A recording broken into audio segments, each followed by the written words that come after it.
ولسمشر غني راتلونکي یوه میاشت کې د 40,000 کسانو ته د کار زمینه برابره شي. ولسمشر اشرف غني تېره شپه له کرونا وایرس سره د مبارزې کمیټې له غړو سره په کتنې کې ویلي دي چې راتلونکي یوه میاشت کې د 40,000 کسانو ته د کار زمینه برابره شي. د معلوماتو له مخې نوموړي دا امر د ملي پراختیا شرکت ته کړی دی چې په یوه میاشت کې د 40,000 کسانو ته د کار زمینه برابره کړي. همداراز د ملي پراختیا شرکت مشر عبدالرحمن عطاش ولسمشر غني ته په خپله وینا کې ویلي دي چې هغوی 40,000 کسانو ته د کار پیدا کولو پلان ترتیب کړی دی او ډېر ژر به یې عملي کړي. د عطاش په وینا د 40,000 کسانو د ګمارنې پروسه به راتلونکې اونۍ په کابل او هرات ولایتونو کې پیل شي او ژر به نور ولایتونو ته هم وغځول شي.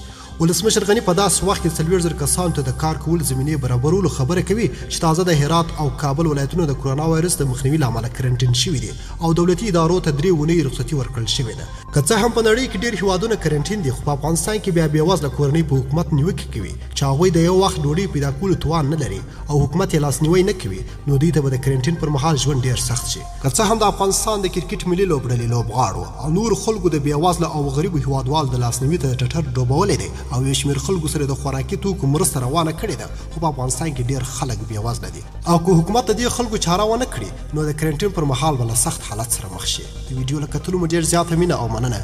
که مو دغه ویډیو خوښ شوي حتما یې درسره لایک او شیر کړئ. د لا ښایسته او په زړه پورې مطالبو لپاره زموږ چینل حتما سبسکرایب کړئ. تر بیا او بلې ویډیو د لا پامه.